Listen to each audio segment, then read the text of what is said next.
All right, we're to welcome you guys back to Inside the Hammer. This is episode number 5.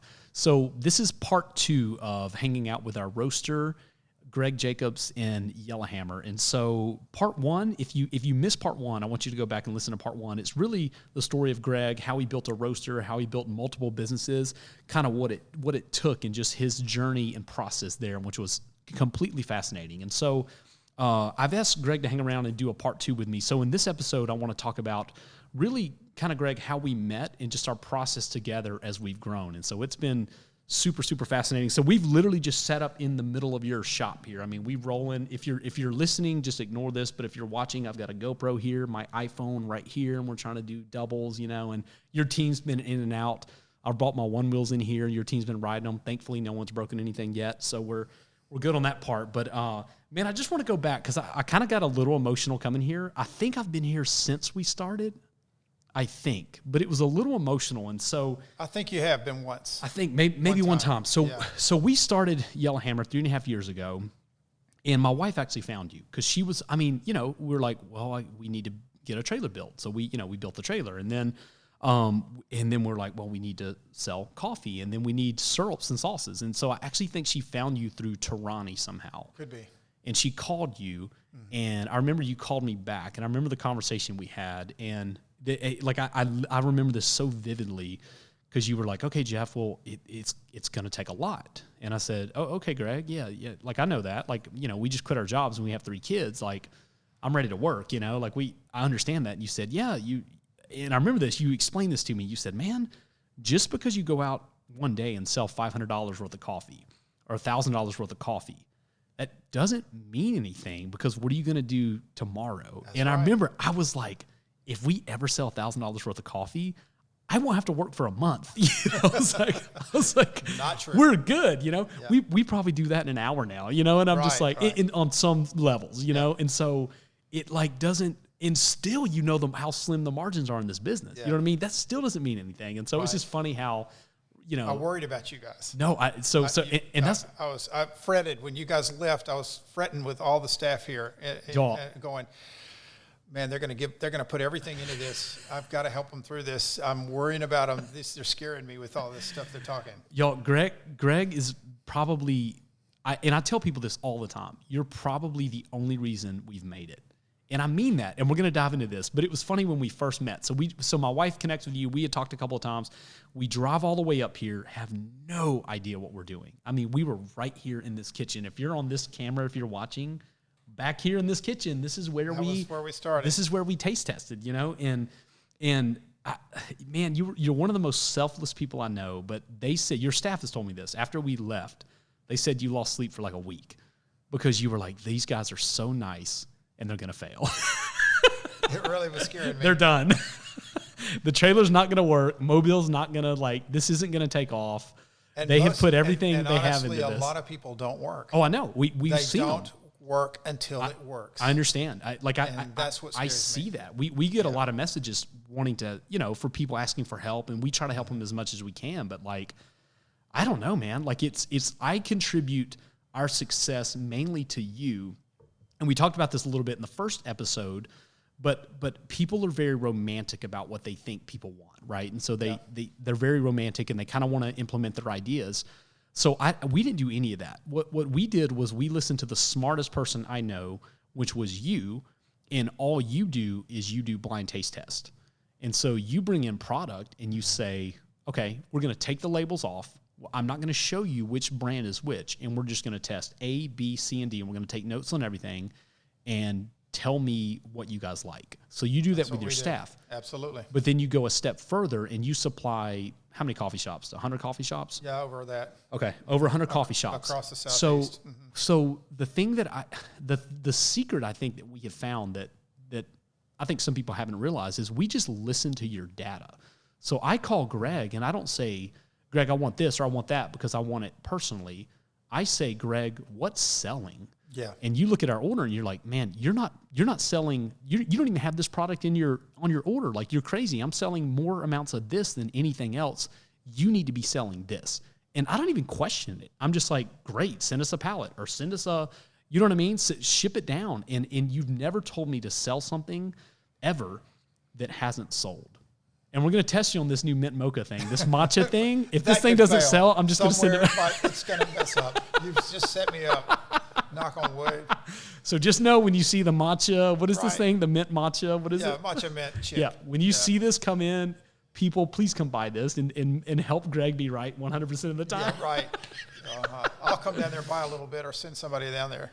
But it's been such a journey, though, we have started there, but man, you're so selfless in the fact, and very few, we're so fortunate to have met you because you put everything you've got into helping people. It's my heart. Every day every time I talk to you, I'm like, Greg, what's up? I'm driving down this backwoods, there's this coffee shop starting, they're 20 miles out of town, but I just got to help them. And I'm like, this is insane. Like, it's literally what you do, and you just help people, and you help people, and you help people. Sometimes it comes back to bite you. It does. But like, that's life. Yeah. But you don't care. No, you give, and it's going to come back. Somewhere, it's going to come back to you. It's unbelievable. And so we started 3.5 years ago. We were buying, bare bones stuff to just run I remember you came down, you trained us in the trailer, you showed me how to use the Pavoni. Yeah. Because I didn't know any better at that time. Yeah. And you just, you trained us, you helped us, we set up an account, and we just started trying to beat the streets and just set up in locations. And I'll never forget, like, one of the biggest product reviews we first received was how the espresso tasted. Mm-hmm. It was phenomenal. And we talked about a little bit of your quality control and how you do all that. Yeah. And then it was the frappes. Like, people love the frappes. But I remember, because I used to work at Starbucks, I remember we made one right here. We made a mocha frappe right here, and I tasted it, and I was like, that's a game changer. That's crazy. We literally had a video review yesterday from a friend of mine named Leo. His son, Zane, I need to send you this because I sent it to our entire team. His son, Zane, literally goes around and tastes frappes, I guess, from every coffee shop in Mobile. So he did a review, and Zane put he's probably 14, 15. He put his official stamp on. Zane's official. It was his official endorsement. That's what it was. Wow. He put his official endorsement on the Yellowhammer frappe because it's better than anything else he's had, And so it was just cool. But man, it was such a good product. But we pay a lot of money. But it also is credit to you guys because of preparation. Because you can take the same ingredients and make a pour frap. You can. Because I've done it. I've tasted it in places where I have guided them on some ingredients. Sure. But then I go back and see the quality of the way they did it. Greg, didn't turn out. We make it the exact same way that you showed us how to make it the day that we came up here. It's the way you're supposed to do it. It's literally the way to make it we perfect. Haven't changed. Yeah. But what we have changed is the speed at which we can make it. And you guys are commended for that because you've done a great job on getting your speed up. It's just we try to systemize. You're exemplary in getting your speed. The way you guys have done it is everyone should learn from you guys. You learn how you figured it out. We try to systemize everything, and at the same time keeping the core and the heart of who we are, and just caring about people and caring about the community and caring about our team members, all of that stuff. And so but those are the first few reviews, and then you taught us how to do smoothies. Yeah. So we started doing smoothies with Dr. Smoothie, and it was a good product. And we still, 5 to 10% of our orders are smoothies. Yeah, which is crazy. I mean, it really is a solid base. So we started with that. Knew nothing else, and had to figure out everything. But you've just been here as a cheerleader, supporter. Cheering us on from Jackson. I just always knew if I had a bad day, I could call Greg, and Greg's gonna be like, "Look, man, like I know you." You even told me before, you're like, hey, you sound down in the dumps. Like, you sound like you're depressed. And I'm like, I am depressed. I hate this. You want to buy a coffee trailer?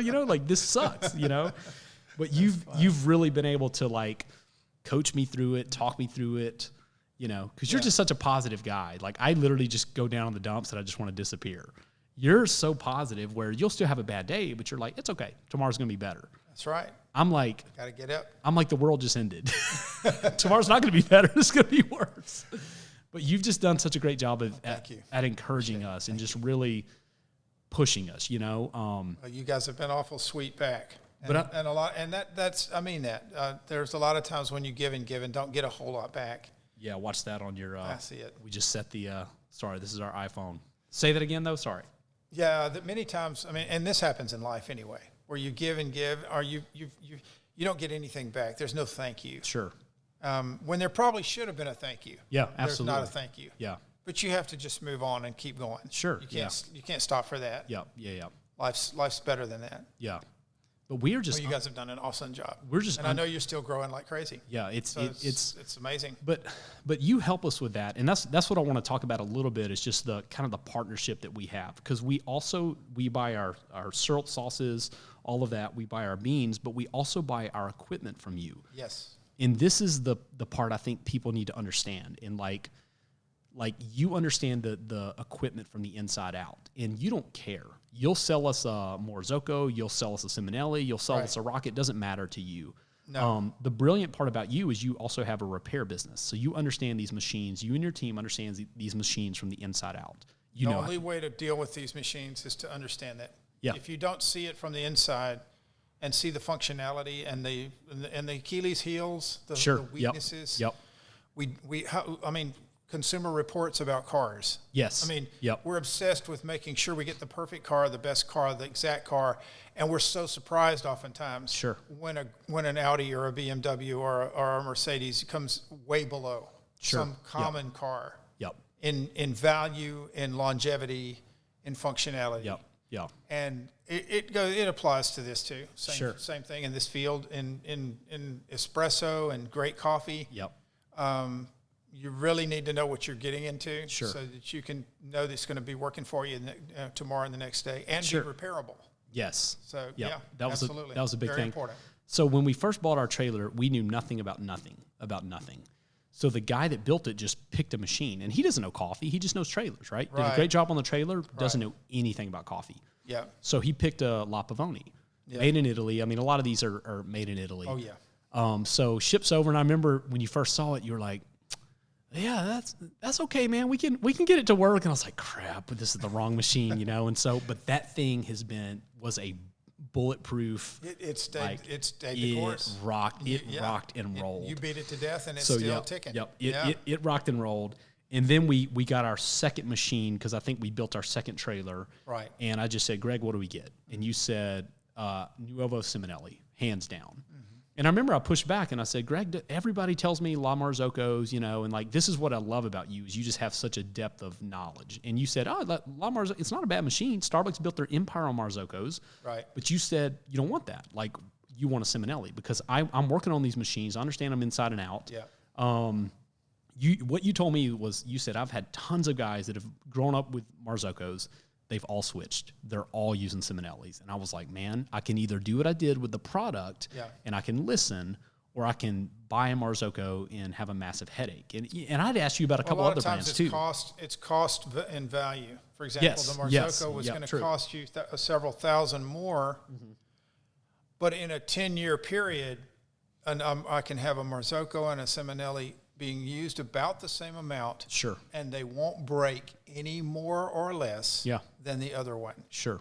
So why spend that much more? Right. And sometimes even the quality in the cup. Yeah.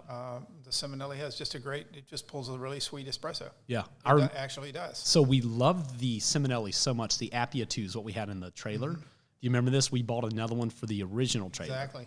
Yep. And I remember I pulled it out, the Pavoni. It was a little emotional because that's kind of what built it. And that red machine still sits in the Dolphin store right now. Oh, okay. So, yeah, we don't use it. It's just kind of there, So if you go by Dolphin, you see the red machine. That was the original. Yeah. But I remember I pulled it out and I put in the Simonelli, the Appia 2, and we used it, and it was day and night. Like the steaming power and just the way it frothed the milk and the way it pulled those shots, and it was unbelievable. And I remember telling you that. I was like, Greg, this is day and night. Well, we knew it. Oh, yeah.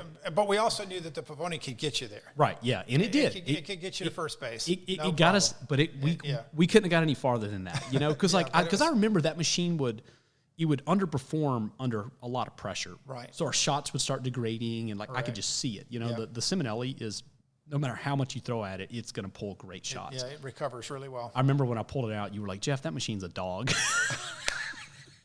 I felt bad. Probably wasn't going to tell you that. But you couldn't tell me that. I wasn't going to let you know that. Yeah, if you'd have told me that at the beginning, I'd have cried and just given up and been like, you what? Put your heart into it. Yeah. It was all you got. It was your big investment. I wasn't going to say that. Yeah. I mean, somebody's going to pull up in my yard and say, "Look at my brand new Skoda I just bought." Right. I'm going to say, "Hey, that's a looks nice great. car. Yeah, I mean, yeah. I'm glad you got it. Okay, you got wheels. Yeah. They'll get you to Memphis. Not a problem. I mean, what are you going to do? That's it. You're going to make it work." That's it. Yeah. So then we used the Appia 2s. We had it in the Bay City trailer, in the original trailer. Yeah. So then when we went into Dolphin, we kind of upgraded to the great upgrade. Yeah, we went to the Aurelia. Yeah. And then we went to the Aurelia Digit, so it's got a readout, so we see everything on an LCD screen. It just gives a beautiful machine. Yeah, what is it? The PID pressures and the temperatures. All the pressure indicators inside. It tells us how many cycles we've done. It's just a whole nother thing. Automatic backwashing, which is you can diagnose really very easily these machines because electronics are all in it, checking things constantly. Yeah, it's unbelievable. And I just remember the first time we turned it on, it was so silent because it's so well padded damped or insulated. Inside, man, it's just we flipped the switch and I couldn't even hear it. You know, I'm like, this is beautiful.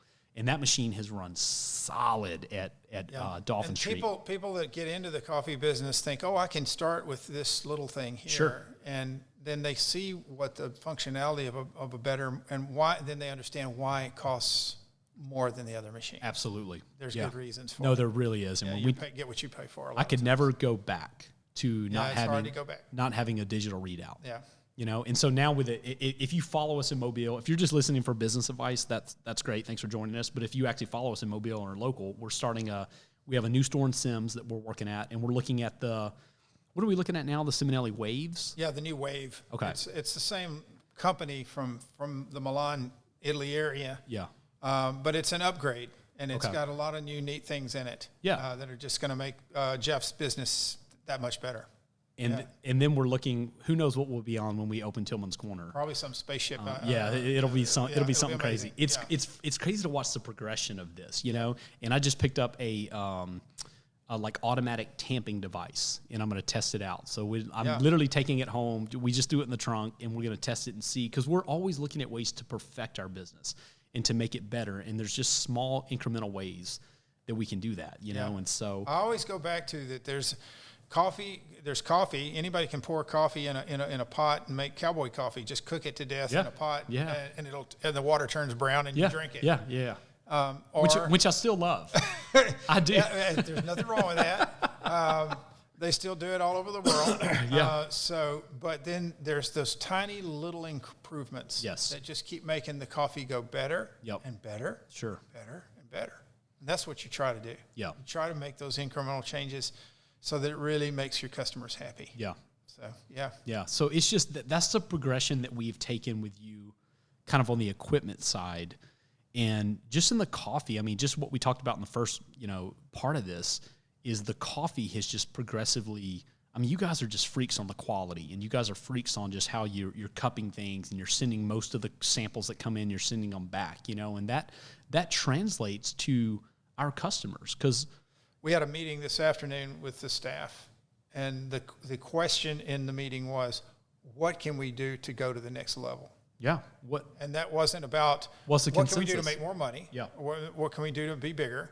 It was, what can we do to go to the next level? What can we be doing that is better than what we're doing now? Sure. And I loved that, and it came from the staff. It didn't come from me. What was the consensus? Like, what is the thought on We're exploring it. Okay. We've got there were a lot of good thoughts. Yeah. And some of it will require some travel and some courses and rubbing shoulders with key people in the coffee industry. Sure. This is international. And again, I mean, even here in the United States, people don't realize how much is being drunk of this. And we're talking about 450 million cups a day are drunk in the United States. So, wait, what's the population of the United States? Well, it's not 450. We're drinking more than we are. We're drinking more than the people here. That's because some of the cows and the deer down here in the South, they do a lot of coffee drinking we don't know about. But yeah, we've got a lot of coffee going on here. That's insane. And so, I did not know that stat. And the industry is still figuring things out on how to do it better. Wow. Because the science is better. Yeah. The science of coffee has gotten better. Sure. And agriculture about coffee has gone tremendously better. Wow. So imagine that we were still eating, half wild apples from the northeastern part of the United States, or potatoes where they started growing them on the eastern shore of Maryland, where they all started and were train shipped, freighted out of there for all of the colonies in the early part of the United States. And probably a lot of them were rubbery and goofy and defective looking, and people accepted that as normal. Sure. And today, if we look at a potato that doesn't look picture perfect, we're not pleased with it. Sure. But our agronomy and our agricultural and our science has so changed. Wow. And it's improved the quality of a lot of things. And we're doing the same with coffee. That's amazing. Making it better all the time. Yeah. Yep. That's incredible. So, yeah. We've grown just exponentially, and I can't believe it, honestly. Yeah, you guys have done great. I just can't. Still on the roll. We're not even, I feel like we haven't even started yet. Yeah, I feel like you guys are you've got a huge thing sitting in front of you. So we've obviously had a lot of challenges to just roll through and just figure out, and just, man, it's been insane, just from a system side, even basic stuff like accounting and receipt management and, financial management and, cash flow and payroll percentages and like product cost percentages, which are very high in coffee. We were just talking before we hit record. Our numbers as far as the slim margins that are on coffee. People think they're going to get in the coffee business, and people see our line. Oh, and they're so deceived. Oh, they're like, you guys are making so. Tons. I'm like, dude. I have a little thing that I do, Jeff. Sometimes when I'm teaching a new staff in a new coffee shop, I'll bring a sack of 100 pennies. Yeah. And I lay the pennies on the bar or the counter where we're working at some point in the day. And I'll lay them all out there. There's 100 pennies. And I'll say, okay, I want everybody to look at this. There's 100 pennies here. And then I take 5 pennies and I pull them away. I'll say, that's what your owner takes home. That's literally it. Everything else is sucked into you guys. You're taking care of you. Yep. Buying the food, buying the products, the liquids, everything. Sure. The service, turning the light bulbs on, everything else in that dollar. I said, so there's what they made today. That's why it's so important that your production is good and your honesty is tops. Sure. And that you're there to take care and support and stand with your owner. Absolutely. Because that's all they get when it's all said and done. Yeah, you really understand it. I mean, that's it, It's a graphic illustration. It is, but it's true. I tell people all the time that want to do coffee, I'm like, man, if you're trying to make money, like, go fried chicken. Like, go make hamburgers. Yeah. Do something else. Like, because coffee is especially the quality that we're serving is not cheap. Like, you can serve cheaper coffee. You could probably make better margins. Yep. I just don't know how much customers would return, because I don't either. They come back for a product that's now amazing. The United States expects better coffee. They do. Everybody. The expectation of coffee and what coffee's supposed to taste like has changed. Yep. And you've got to pay for that. Sure. It doesn't come free. 100%.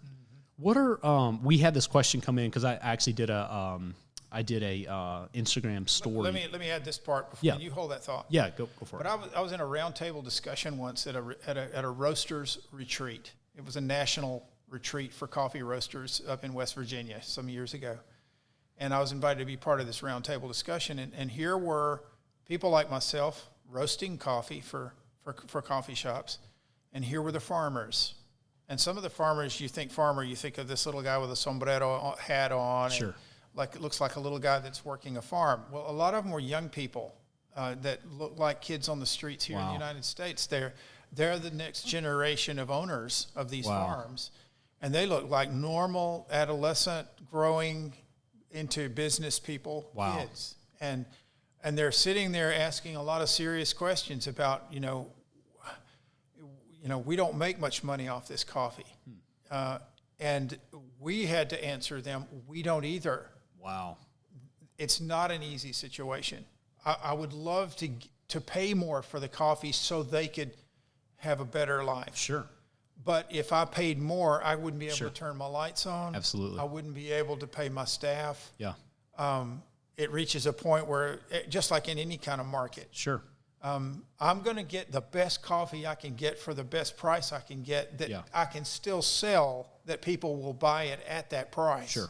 I can't go higher than that. Right. And I won't go lower if I can help it. Sure. Because I'm trying to do the right thing. Yeah. And I'm also trying to always present the best coffee I can get. Absolutely. So yeah, it's a tough balance. That is a tough balance. You know, Greg, you and I have talked about, and I get asked this all the time. It's probably one of my top questions. When is Yellowhammer going to start roasting? And we get asked that all the time. You and I have talked kind of offline, yes, a little bit about the volume you think we would need to do for roasting. Let's dive into that a little bit. Like, okay, I think you said, did you say 2,000 pounds a month? Yeah, that would be a minimum. Okay, because it takes a lot to roast. Yeah. To get enough, just like let's put it this way, Jeff may have to sell so many gallons. Let's just use gallons sure. of coffee to sell to make a little money. Sure. And let's say he knows how many cups of coffee he's got to sell in a month in one shop to make that coffee shop break even. Yeah. And he might have it already figured out that he needs to sell 7,000 cups of coffee, or he lost that month. Sure. And all of us have those lines, those quotas. Yeah. Even the shoe salesman selling shoes knows that if he only sells 4 shoes, he only broke even. Wow. But when he sells the 5th shoe, he actually made a little money that month. There's a line in every business where you break even and where you lose money or where you make it. Sure.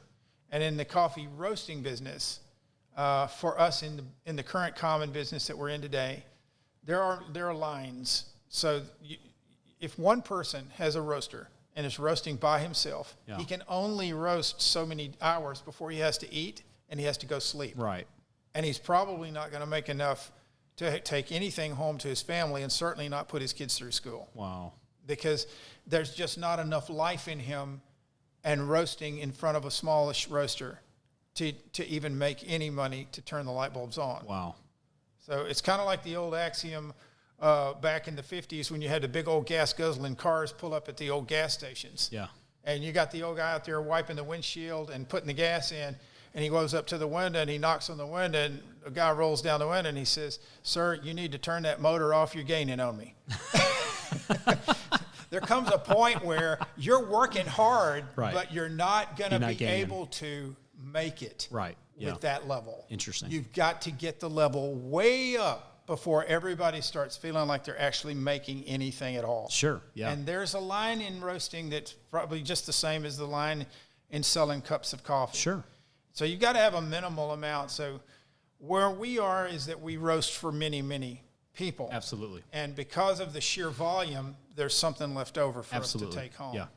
And so to be able to do that in your own business, you've got to have enough shops and enough volume. Sure. And enough retail possibly combined with it. Yeah, absolutely. That it all adds up to, okay, I think it's time for us to pull ourselves and focus on that. Plus the huge learning curve that goes into it, which is insane. And building the relationships and the business connections, and not making serious mistakes that cost you money. Absolutely. So, and it's a whole nother process. I mean, just hanging out with you for a couple hours I've got service techs that I've got 3 companies. Yep. One of them is nothing but service. So we sell equipment, we service that equipment. Yeah. We design and set up coffee shops for people from ground up. Yeah. But all my service techs also do all of the Starbucks for the state of Mississippi. Sure. We do all of their machinery. We do U.S. Foods. We do Royal. We do community coffee, many projects for all these different companies. Wow. And a lot of them I won't even go into that you might not be familiar with. There are many, many hundreds of espresso machines. So I have all of that going in one business, and I know the margins. Yeah. I know what I have to do to make it work. Sure. I've got another business that supplies the syrups, sauces, frappe mixes, smoothies, teas, a lot of derivative products. And we've got 8,000 square feet with trucks and people and forklifts and everything going all the time. That's crazy. And so we're supplying well over 100 coffee shops across the Southeast on their weekly needs. That's crazy. Now, all of that, having said that, those 2 businesses, neither of those businesses take even a fraction of the amount of thought and energy it takes to roast in the roasting company. That's unreal. Because the roasting company is far more demanding and delicate than the other 2 companies are. Wow. So I can do the other two companies, and I can go fly fishing in Montana while they work, because they're doing the same thing every day. Sure, yeah. But the other one requires a lot of hands-on involvement and a lot of passion, a lot of thinking it through. Yeah. And making sure that we keep it perfect all the time. That's unbelievable. So yeah, it's a little more complicated than people realize. That's unreal. And you and I both think that Yellowhammer will roast at some point. Oh yeah, it should. So as we it will continues to grow, there'll come a point where it organically, it'll provide itself the opportunity to begin to branch out, because it is a separate business. Sure. It's not Yellowhammer's current business, which is selling the coffee. Correct. It's actually the business of roasting the coffee that later it will sell. Sure. And that will be steps. Yeah. And will require a lot of energy. Yeah. It's like getting a rocket off the ground. We all know it takes a lot more to get it the first 50 feet off the ground than it takes it the rest of the way into the outer space. Yep. It's the first period of those types of businesses that are so critical. Sure. Yeah. So, And that's so we get asked all the time. And I'll tell people, yes, we'll roast one day. Yes, it's coming, but like we just got to find that delicate balance, like you were saying. Exactly. Of just, critical. Knowing it's time. Yeah. Critical mass and just when we're ready, That's right. And so, but that is when you can really start even getting better margins, I think. You can get some better. If you're doing, and you tell me all the time, you're like, I'm going to sell my coffee so cheap to you to where I'm going to make it hard for you to roast. Yes. And I'm like, which I kind of love. It's true. And it is true.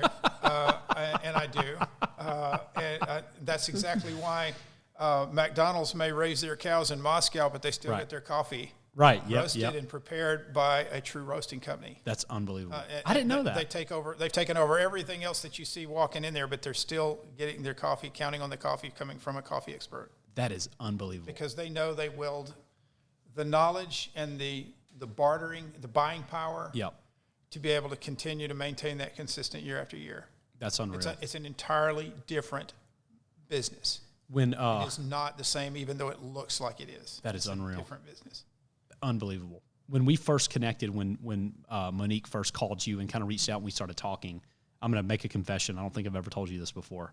So she said, hey, connect with this guy in Jackson, he's going to help us. He's a Tarani guy, and we can probably look at some machines or whatever. And she said, and he also roast. I immediately disqualified you. Like you were disqualified. I was like, don't care. I literally told Mo that. I said, okay, great. Let's get his prices on Tarani and let's see this or let's see that, and let's see what he, Right. And I said, and she was like, well, do you want to taste his coffee? I literally said no, because I don't care. Like, I don't care because I think he's just a tchotchke that's just trying to do a little bit of everything. Yeah. And I said, his coffee's going to suck. And as you know, we were talking to Blue Bottle. We had samples coming from Blue Bottle. Right. Intelligentsia. Remember I sent you a sample? That's right. Intelligentsia, Counterculture, Octane back when they were in Birmingham before they flopped. Yep. So we had some really, I think, serious roasters that were sending us stuff, especially Counterculture. I mean, they're, Intelligentsia too. But the funny thing is, so when we came up to try the product, like just Tarani and just talk to you and kind of, we did some coffee tasting. And I remember tasting your espresso and I was like, okay, this is actually really good. Like, this is amazing, And then we went back home and then we started blind taste testing against Intelligentsia and those other guys.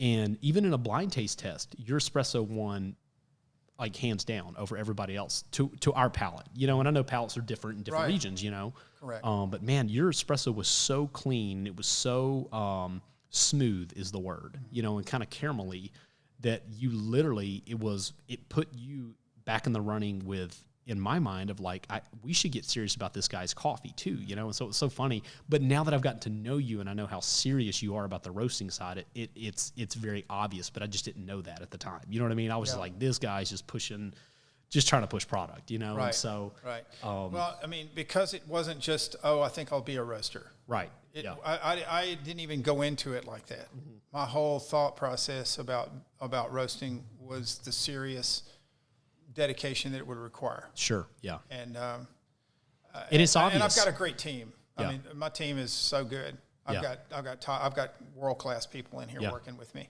and that makes all the difference. Yeah.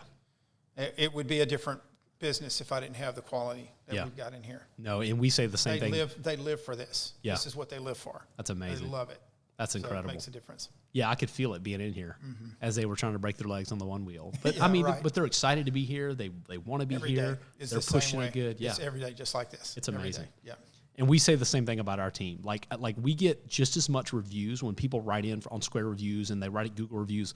Yep. We get just as many mentions about our team as we do about our product. That's so good. And that's our mission statement. That's what you want. Our mission statement I love it. is amazing coffee with unmatched customer service. And it's funny, in part one, you talked about customer service, but we're so serious about it. And I love it almost better when people write and they just say, man, I was having a crappy day and your team made my day better. And they don't even mention the product. I'm almost like, we won, touchdown. Like, this is amazing, you know? And so I think what surprised me, because I came from a different demanding kind of profession. Sure. I worked professionally out of this industry for 20 years, but I worked as a professional. Sure. And I had about 16, 18 employees from probably 8 or 9 countries, different languages, cultures going on every day in Europe. And I put a high demand on what we did.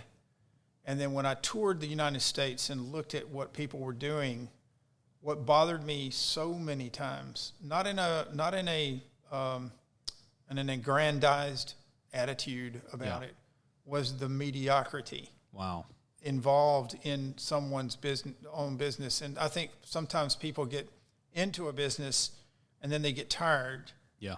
And they lose their fight. Interesting. And they lose all the edge on trying to make it better. And then they don't even see their own mediocrity at that point. The outside world does. The buyers, the consumers absolutely. do. They can feel it. They don't. Yeah. They don't see it anymore. How do you fight that? Because I feel like, to be candid, I feel like I'm there on some days. I'm like, man, it's a hard fight. I'll give you a perfect example that was only today. Do you see these bloodshot eyes? I mean, I see those eyes. Look at this. The fight is hard, though. Yeah, he's a war veteran over here in the coffee industry. I've met a few of you, Jeff. So even today, in a very brief meeting I had with the staff, I said, what we always need to have in front of us is a threshold that's higher than we are. Yes. If we aren't, I said, I found a place in Massachusetts, outside of Boston, about an hour, that I think is setting a standard in the way they are presenting their business as a roasting team. Wow. That I want you guys to fly up and visit. Wow. And I want you to just see what they're doing and tour it. If I can get them to allow us to do that, I'm going to ask permission. If That's amazing. We can come up just to see how they've set a standard. I just saw some things I saw on the website, and I went, aha. Now, they'd been in business longer than us. Sure. They may not be any bigger than we are, but they have certainly taken it to an amazingly beautiful professional level. Wow. So I think it's always good. Whoever's listening to this, if you've got a hot dog stand, then fly to San Francisco and go out on the pier where that guy's been doing his hot dog stand for 75 years, and that's third generation. Wow. See how they're doing it. Don't ever accept where you are and just accept it. Always know that it's probably being done better somewhere else. That's so good. And let that bother you. Yeah. Let that push you to get on the plane and go see these people. Yeah. Or go ask about it. Yeah. Don't settle and think, well, we're doing fine with what we've got. Wow. I can say that easily. Sure. I mean, Jeff's talking to me, whoever's listening to this in the podcast, Jeff's talking to me, and I just turned 65 this year. And in many ways, I still feel 45. But honestly and truly, I'm 65. I've got only a certain number of years left, and I'll be happy to divest this company and all that we built. But until the day I let my hands release off of the suitcases, I will not stop looking for what was better in what I was doing. That's powerful. Why? Because it's part of who I am. Yeah. And because it's part of the fire inside of us that makes a business great. Man. It's part of what it is.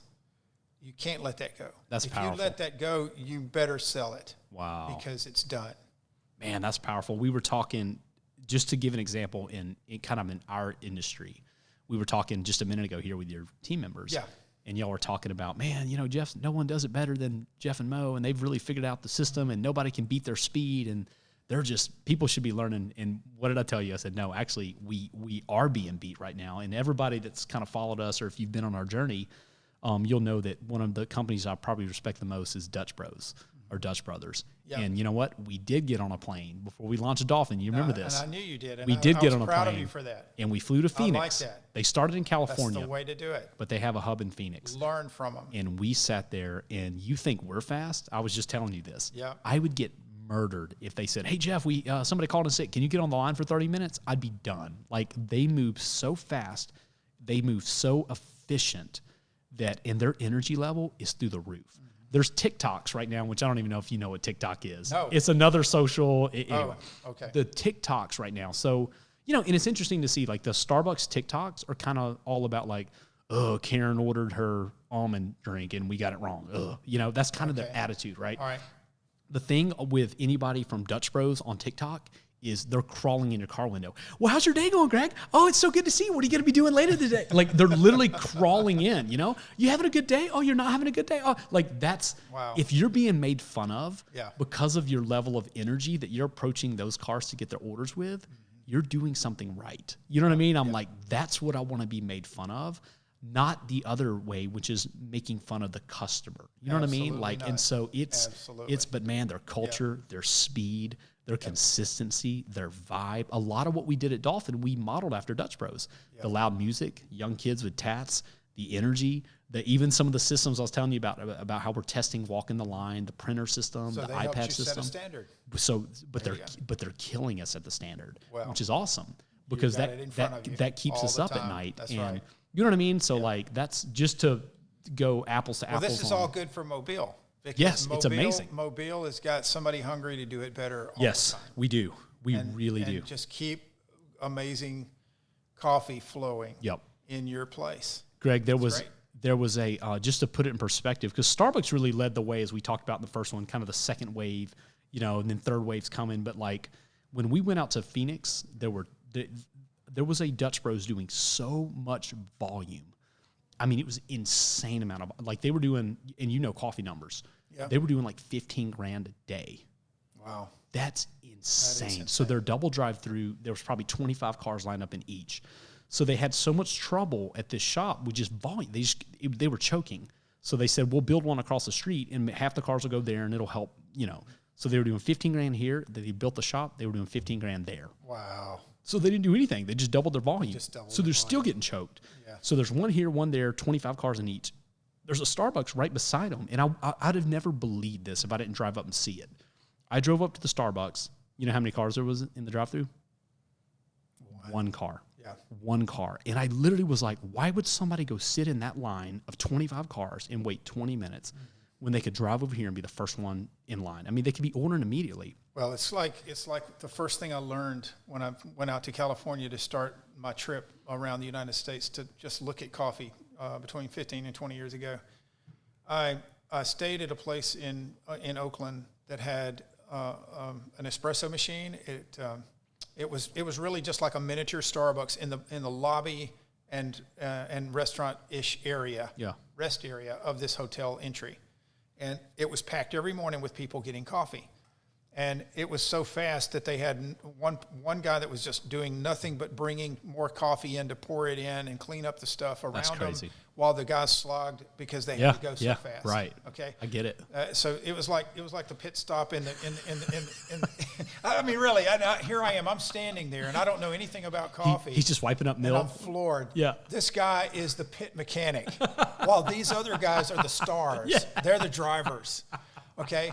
And they had this one huge guy who was a big Latino with a huge mustache, bigote. Yeah. And he was just charming everybody that walked in the door. And he knew most people when they came in. He already knew what they wanted. Sure.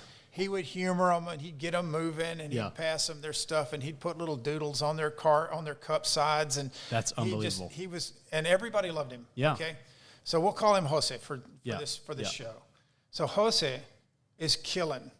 And that one little Marzocco was bringing in a tremendous amount annually for that whole hotel. That was a key part of that whole hotel's income. That's unbelievable. It was that big. Wow. All right. They opened up a Starbucks.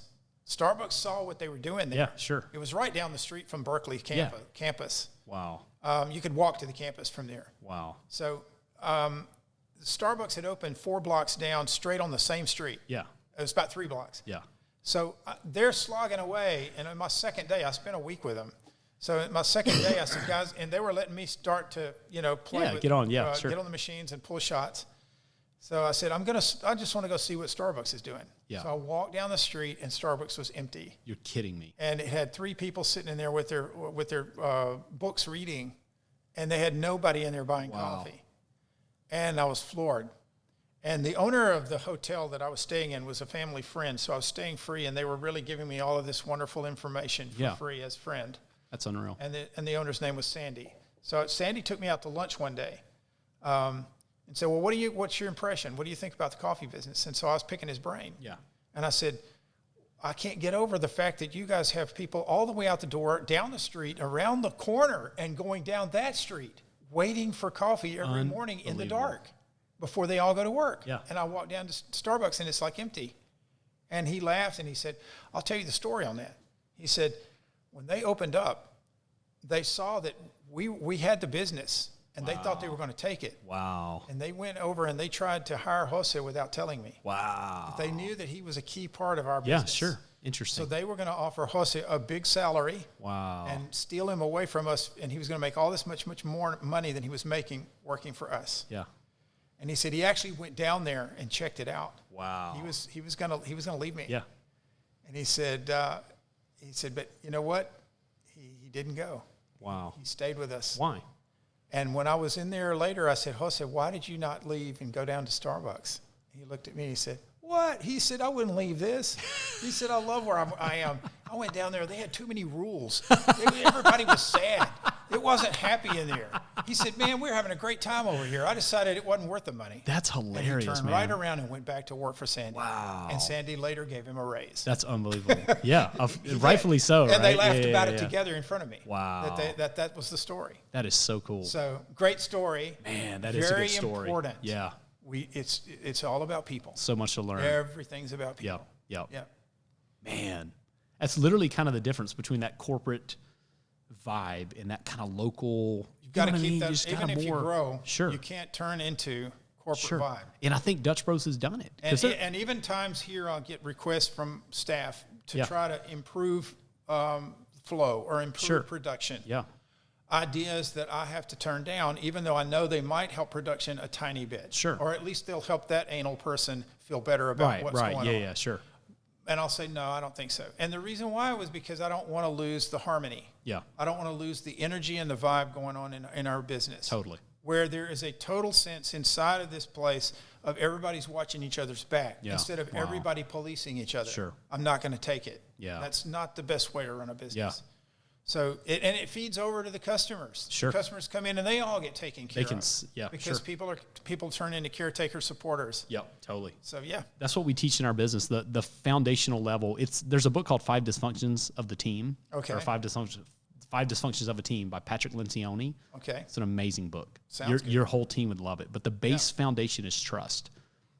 If you don't have trust, it turns into backbiting and policing, right? Exactly. But if you have trust, you can have those conversations of, hey, look, we can do this better. This can be better, or this drink wasn't, the proper weight, or this wasn't, you know what I mean? So it's all, but the foundation's trust. And I don't mean that we don't police a little bit. Sure, absolutely. I mean, it is a responsibility of every owner. Yep. To watch out for the business. Absolutely. And you have to confront, you have to correct. For sure. And you have to try to improve. Which is all okay, because the second one up is fear of conflict, right? Because if you don't have trust, you have a fear of conflict. But if you have trust, then conflict's easy. Yeah. You know what I mean? Because you know that there's conflict because of that base layer of trust. Also, there's nothing better than conflict to show people's true colors. Yeah, it's true. I mean, conflict resolution, the whole science of it. And what it does, in at least it's been my aspiration, is that when there are problems, how I deal with them will really build a foundation in that person to trust that I'm not going to be wrong about making judgments when I do come to them and say this is wrong. Yeah. Because they know I'm not doing it to hurt them. Sure. I'm doing it to help them. Yeah. And I'm going to help cover it. Yep. I had a dad. I grew up with a father with all these children, and my dad had a tremendous anger problem. You wouldn't see him coming. He would hit you from behind and knock you straight on the ground. Really? Yeah. Wow. And he was always yelling, "Who did this? Who did this? Who did this?" And we all knew that whenever anybody got found out, he was going to probably beat them half to death. Really? Yeah, he was tough. Wow. And so I decided I would never do that. Wow. That I made that decision from way back in my childhood, probably, but I don't know where. At some point, I decided this isn't productive. Wow. And one day, Daddy said, "Who did this?" And we all yelled, "I did, I did, I did, I did, I did." And it became a big joke. Wow. And I realized what we need to do is just show people the better way. Sure. If we can find the better way, it will take them to the next level. Wow. And not be destructive. Man. So just a thought. That's so helpful. Yeah. Okay, man, we're wrapping up here. Good deal. What has been your biggest challenge? I had someone write in because I did a little poll and had someone write in with some questions. One of the best ones I saw was, what has been your biggest challenge in scaling a business, especially a delicate business like your roasting business? That's a hard question because as a business person, I have to decide, okay, it's time to pull this trigger. Yeah. And that's a hard one. Sometimes I'll have a group of people in my group that are excited about that and others who are scared that we're making some precipitous decision. So it's really a gut feel. Yeah. And some people are really good at it. They can feel it. They know this is a good risk. Wow. And we're going to make this. We're going to jump into this pool, and it's going to fill with water magically when we hit the bottom. And others just look at it, and all they see is an empty pool. Wow. And so it's a very hard one to do. And I think part of the hardest part for me was finding the right people. Interesting. Because for me, chemistry and harmony is so important. Sure. And I think it's paid off for us. Wow. Because I've been so very careful and thought through very much over and over, painfully, is this person going to fit right with everything we're doing? Wow. So I'm groping here to try to come up with some of the hardest things. It's very hard for me in this particular business to talk people out of it when I see failure, because I'll have people come in with an idea to open a coffee shop.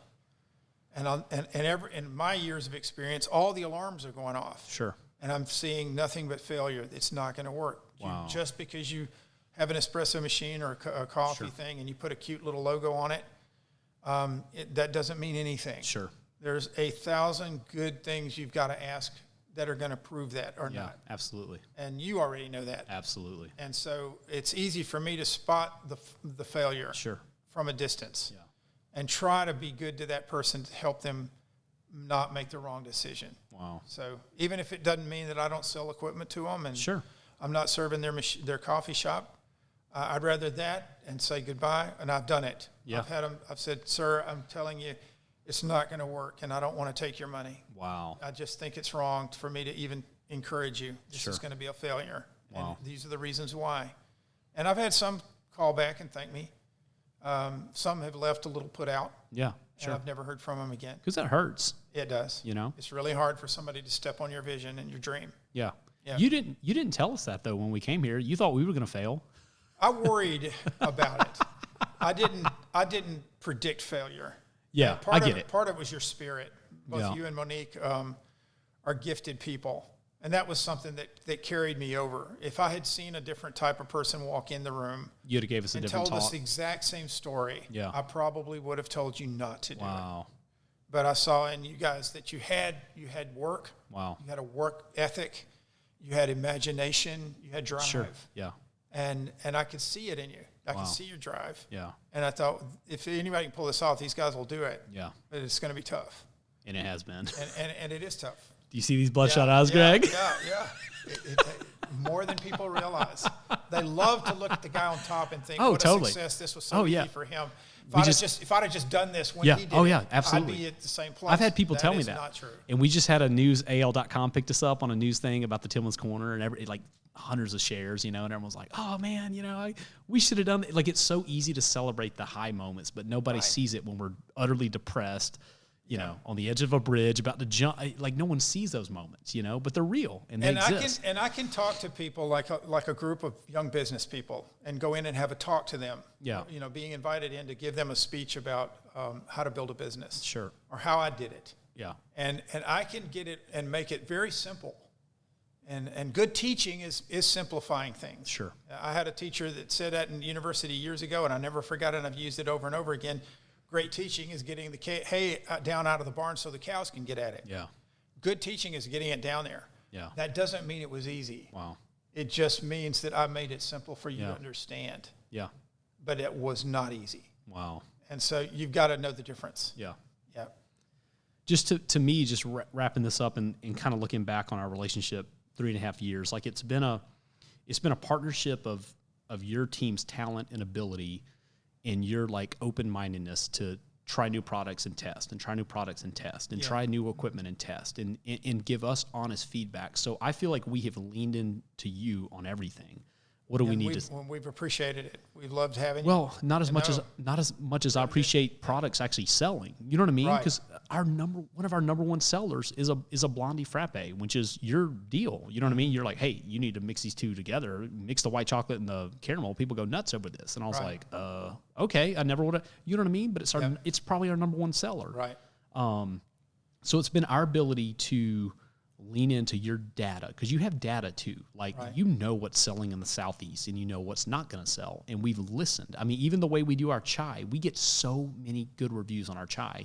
And we put a lot of dues in that don't really come to the surface. We don't have a podcast. Yeah. But like this past March, I'm at the SCA, which is the largest coffee convention in the world every year. So they come from all over the world. And I spent just one morning, an entire morning on the floor of a trade show, one of the largest trade show for coffee in the world. I spent half a day. Was that in Boston? Doing nothing but comparing chocolates. Wow. All I did was compare chocolates. I took half a day doing nothing but comparing teas. And I compared teas until I was sick of it. But I felt all day long I couldn't get it done fast enough because I wanted to know where everything was. That's unbelievable. Who had something that I wasn't knowing about. So this is where the partnership is amazing. And that's what I want our listeners and viewers to understand is we ride on the coattails of your hard work and experience and palate. You know what I mean? Because I'm not up there testing chocolates for half a day. Right. When Greg says, you just switched our product. You just switched us. Help me with this. You switched us from one chocolate to another. And you also switched us from was it a white chocolate or the caramel? Caramel. We went to, is it Barista 22? Yeah, okay. Caramel. You switched us to Barista 22. Yeah. Right? It's a better product, it's cleaner, and it's cheaper. Yeah, we felt it was a better deal. It's unbelievable. Mm-hmm. So I had another local coffee shop friend of mine. And it was strictly based on an objective tastings. Yes. That's all it was. It wasn't about money. I'm going to prove it to you. We had another local coffee shop there in Gulf Shores called Our Coffee. Mm-hmm. Friends of mine, they came over, and she was just tasting some of our stuff. She tasted that caramel. She said, where in the world did you get this caramel? And I literally gave her this talk. She said, I've never tasted something this good. And I said, I've got to be honest with you. I said, you have to have a team and you have to have a backbone of people that are doing this for you because I don't have time. Like Jeff doesn't have time to go taste caramel sauces. Right. But Greg's team does. And we just listen. So I'm not very smart. People are like, oh, you're a genius. I'm like, I'm not. I just listen to really smart people and I just implement it. I don't even question it. Yeah. Like when we switched out, I didn't even care. Like I was like, oh, if Greg says it's better, it's going to be better. And so I trusted you. That's huge. It came in, another local coffee shop owner came in and was like, this is unreal. And I was like, it's Greg. Like Greg is the man. Like that's it, you know? That's huge. So yeah, that was the, sorry, my headphone just went out for a second. Okay. I lost it. I was like, what just happened? But yeah, so it's been the marriage of, you know, our work ethic, like you said. I mean, we work hard, but we also have listened to everything you've said and we've implemented that with everything that we've got. And that's, I take that very responsibly. I know. I don't want to fail that for anyone, you Sure. guys or anyone else. Yeah. I want it to be that we were able to really facilitate that and get that to you that way. And you have. So one of the reasons I drove up here to do this podcast was to thank you for helping us, you know, and like people don't realize how much help we've had. And I wanted to do a 2-part series to say this has been the genius really behind all of the products at Yellowhammer, you know, and so. Well, we take it. I don't just take it for business at all, and you know that. Yeah. But apart from that, is just a great friendship. Yeah, for sure. We have. Yeah, 100%. And you and Monique are just precious. She's so mad. I love you guys. She's so mad that I love you guys, and I care about you. She's so mad that she can't be here right now. We do have 3 kids, and we have to keep sent her a running. text this morning. Yeah. She told me, she's like, man, I wish I could have went. So anyway, and after this, we're going to do dinner at Walker's, and it's going to be fun. But without Monique, I'm sad. I know. Yeah, me too. Put up with Jeff. That's right. Oh man, that's pretty terrible. You've already had to put up with me all day. But it's been good. But yeah, man, we just want to say thank you, and I just wanted our viewers and anyone listening, and if any advice I would give to someone wanting to start, not even just a coffee shop, but just really anything, is, man, find people in your life that really want you to succeed, and that are going to help you on every level, and that are just objective. I love you because you're objective. You're like, I don't care. Throw the Seminellis in the garbage can, and we'll go find something better. That's right. And you do the same thing, and so always looking. Yeah, always looking, always testing, always getting better. And so, anyway, well, man, we're an hour in on this thing, but man, thank you so much for your time, welcome. and just thank you for Thanks for having me. Everything that you've inputted into us, and it's a joy. We're doing the best we can to build the coffee biz, and so. That's Greg, everybody. I want to thank you guys. If you're listening on iTunes, if you're listening on Spotify, if you've been watching on YouTube, thank you guys so much. This is episode number 5. We have more podcasts coming out soon. Our next one, I want to get our manager, Sam, in on this. And Sam and I are going to talk about our culture. Because we get a lot of questions about culture. We get a lot of questions about core values, mission statements, all that kind of stuff. So I want to talk through that next, and I think that'll be a good episode. So anyway, I want to thank you guys again for listening. This is Greg. Do you want any contact information? Like if people want to contact you? They're certainly welcome to reach out to us. Greg. What's a website? Greg at coffeeteaworks.com. That's my personal email address from the business side. Coffeetea works.com. Greg, Greg at coffeeteaworks.com. That's me. That's perfect. Yeah. Greg, thank you so much again for your time. You're very welcome. All right, man. Thank you. And guys, we'll see y'all soon. Bye. That was good, man. Yeah, it turned out good.